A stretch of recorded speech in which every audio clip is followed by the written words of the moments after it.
challenges are being experienced by people trying to implement poverty relief-based projects in the rural areas. We speak to Garth Brook, an implementing agent for the past 16 years. Welcome, Garth. Oh, good morning, Chris. Thank you. And thank you for inviting me to your very popular show. A lot of people in Clarens are watching the show, I promise you, including the Domini. Garth, tell us about some of the projects you've been involved in.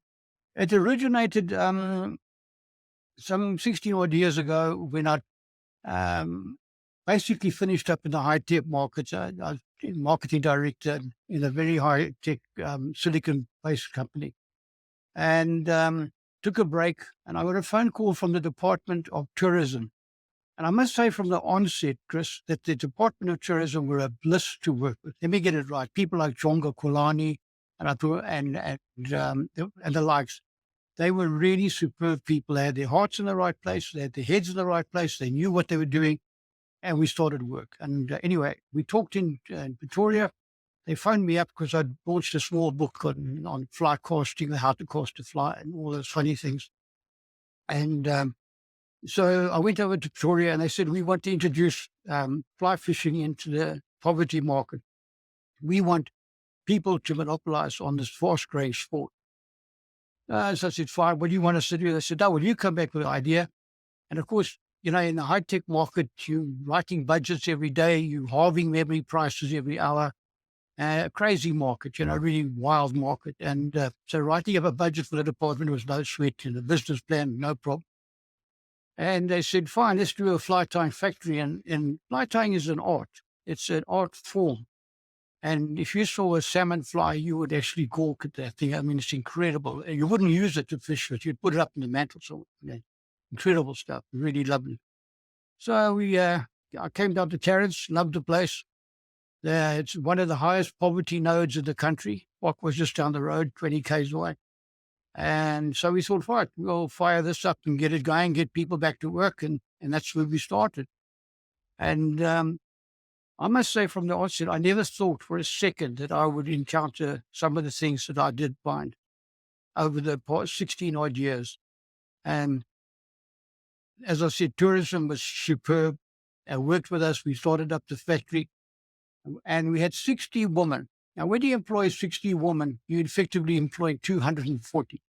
There's 4 people per family that you are feeding. You're employing effectively 240 odd people. They're dependent on you. So you've got 240 odd folks that you've got to feed every month. Okay. And what really upset me, if anything, was the municipality, the local municipality. That's the Declan municipality. They would come to the factory and pretend they would act like demigods. It's their money that they're giving to these poor black people. And then poor black people must be so thankful, his lordship and, your worship and all this bullshit that you hear on the TV and watching in Parliament, all that nonsense. We went through all of that. And I told the girls, I said, listen, these guys, it's not their money. This is taxpayer and donor companies. It comes from EPWP. It's in the Public Works Program. And you don't have to beg these guys. But management of poor people is what they specialize in. Because you can say anything to a poor woman. I mean, she's pregnant because of favors to live, to survive. I discovered that they were working for food, not getting paid money in cash by EPWP money. They would be given a couple of groceries, a couple of beans, a bit of 1 or 2 potatoes, an orange or something like that, and told to get on with it, while the implementer would keep the money. And this is horrific for a high-tech boy to come to, You look at this, you think, my God, is this in the same country? Everybody's talking about poverty relief. We're going to help these poor black people. We're not. We're screwing the black people. We're pushing them further down, pushing them into nothing. And the hardest thing to do was to get a woman's dignity back. Now, remember, she's got 2 or 3 kids, struggling like hell. She will say yes to anything to get food. And these municipalities plague on it. That's how they survive. They talk absolute bullshit to these poor people, and they believe them, and they vote for them. Tomorrow's fine. We'll be fine tomorrow. Tomorrow never comes. And anyway, we got the factory going, and we started producing some good stuff, I must say. Really, I got people in to train. I mean, I don't know how to tie fly properly. I know there's a market for it. And our stuff was good. But continual interference and continual, let's call it the rates and taxes. I caught them counting the toilets. I said to the guy from the municipality, "What are you doing counting the toilets?" He says, "Well, we don't know what to tax you." And I said, "Yes, we've got 8 toilets for women and 3 toilets for men. Now, what do you want to do?"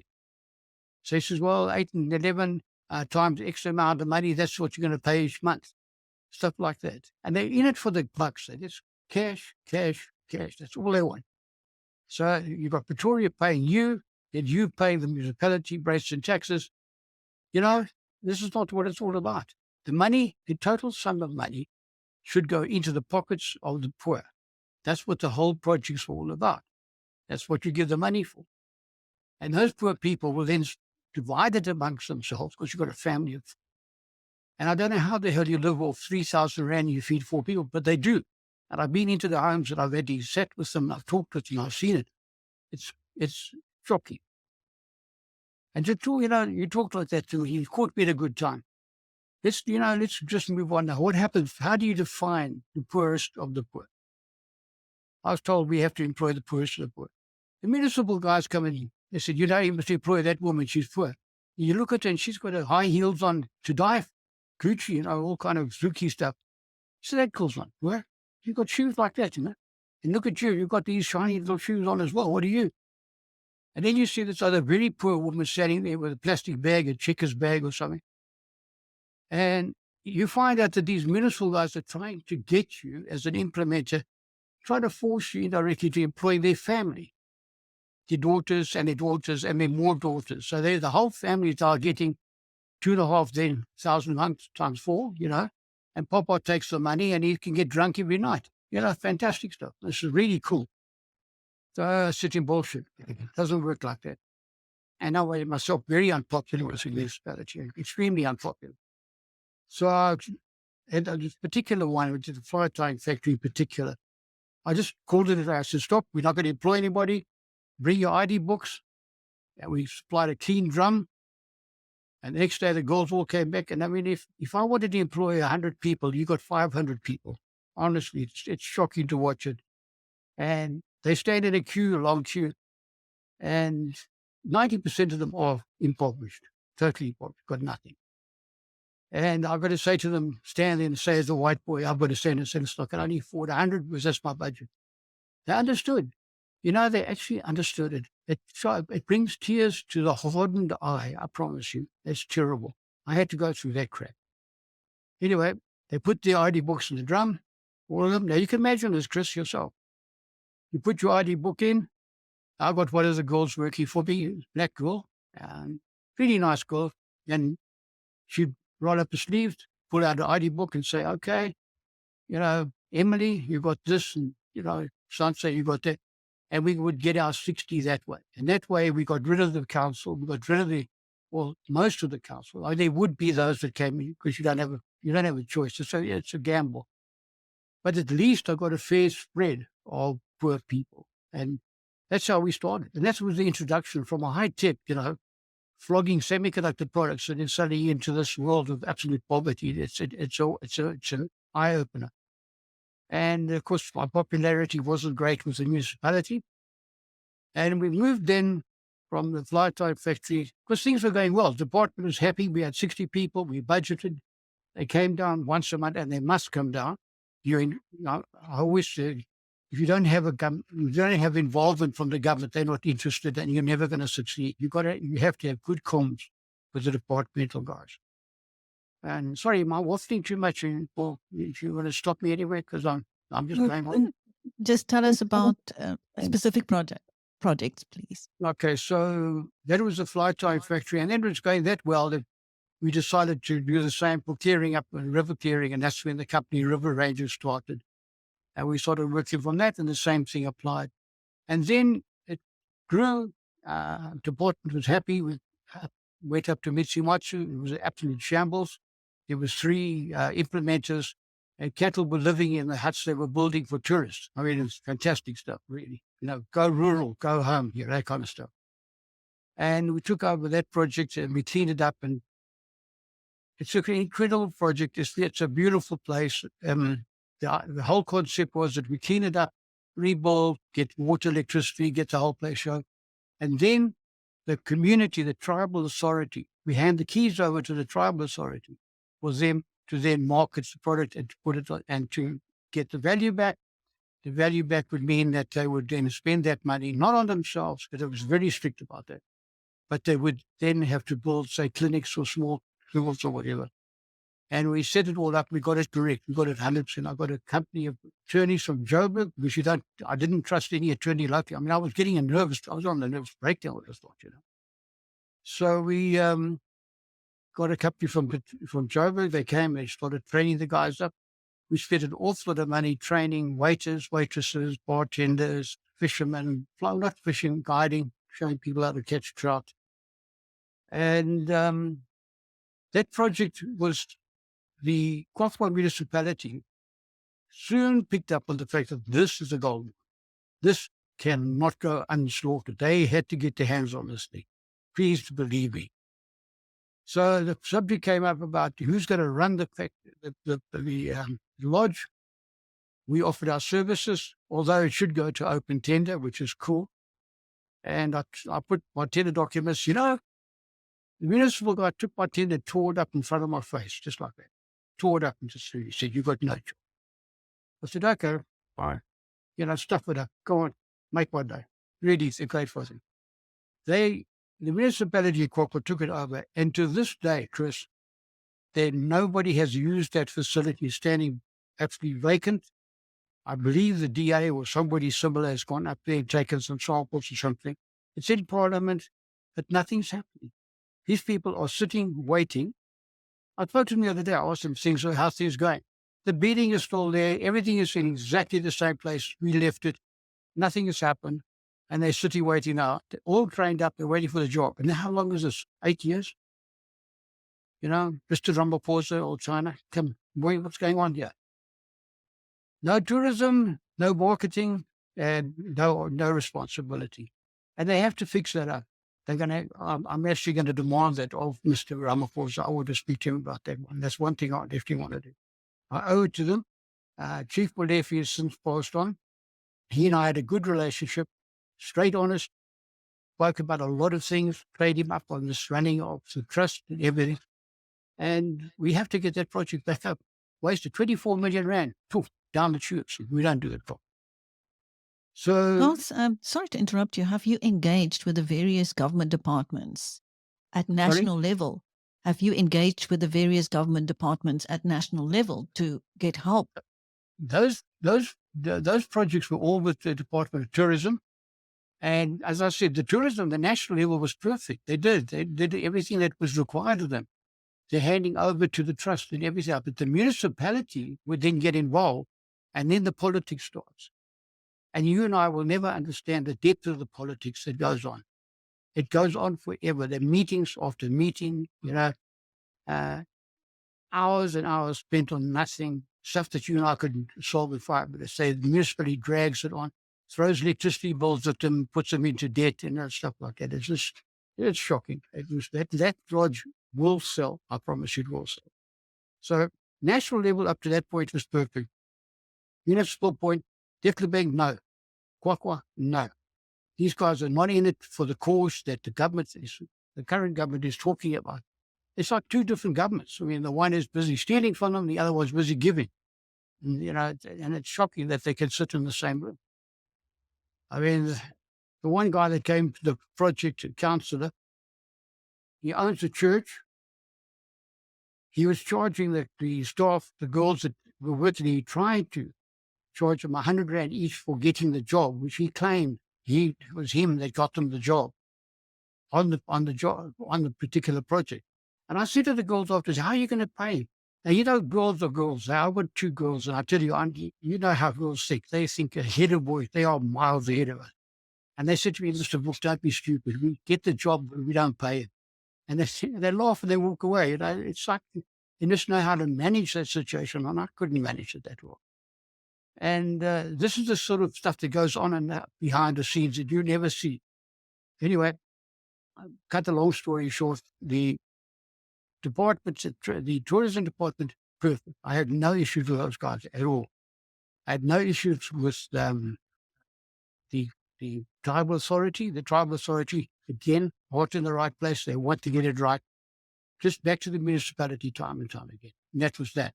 And then working for order came along and they said, guys, we've got to get this together. And the secret that we did find was in all our projects, and we talked about what made us successful in the implementation or semi-successful. I don't think you can claim 100% success on anything. But semi-successful was that we used clock cards. You put a thumbprint score biometric system so that when you come and come to work in the morning, biometric, go for lunch, biometric, biometric, biometric. And that's clocked up. And it's done through the internet and back at the little office, home office and stuff. You could record it and you could determine very quickly whether Lucy Mokwena was on site between this time and that time and that time. Now, by law, then these people have to have a tea break and a lunch break, and then a tea break, and then they go home and they try it. And I moved over to working for water, and that was through the Bloemfontein office. That we worked through the office, Bloemfontein, not Pretoria. Okay, let's be very clear about that. That is the Free State. And it's called the NRM, National Resource Management. What a difference. I tell you, they're not on the same planet. They really just, I don't know how they think. Everyone's got their own idea about how these things should work. I asked them about the timesheets. I found the timesheets to be totally fraudulent. If you can look at all the timesheets, they're 8 o'clock, 8 hours, bang, bang, bang, 8 o'clock. Everybody works 8 hours. Go to Pick and Pay, still working for 8 hours. Hello, this is fantastic stuff. I mean, really working hard. I pointed this out in the letter many times. I said, chaps, we've got the biometric systems. We've got the boxes, we use them, we use it at Mitse. We can move in and we can put in, no. We must keep the timesheets clean. We don't want dirty timesheets. Don't you understand, Mr. Brook? This is working for water now. But I must tell you something, Chris. Working for water is a good brand. It's like a Mercedes, it's like a BMW. It's a good brand. And if only you recognize the brands, that good brand name is going to help because of all this bureaucracy that this lot in Bloemfontein have done. What they've done to working for water name is shocking. They should be fired, forced and sent off to go clean up the Mthatha River or something, but bugger off from the Free State. We don't need this nonsense here. They come with all this high-tech nonsense. No. Anyway, after all the begging and pleading to go to use a biometric system, they still until I finalized with them about a year ago, that they would not move over. They still wanted to use it. I caught them in the office sitting there, the contractor sitting there filling in 8 hours, typing it in. Now, you could be in Pick and Pay and still come back and fill in 8 hours, and the people are paying for this. And I'm saying, but our productivity is dropping. We can't work like this. And you report it in writing emails. I've got screens of it. And didn't matter at all. This is not, of course, you don't understand. I said, well, obviously I don't understand. But that's bullshit. Absolutely bullshit. If you work 8 hours, you get paid 8 hours. If you work 6 hours, you get paid 6 hours. So that was the start of my bad relationship with that lot. Where has this left you now? Well, we finished up the contract. We were certainly behind in terms of time, in terms of performance, because of this continual going back and forward and arguing about timesheets.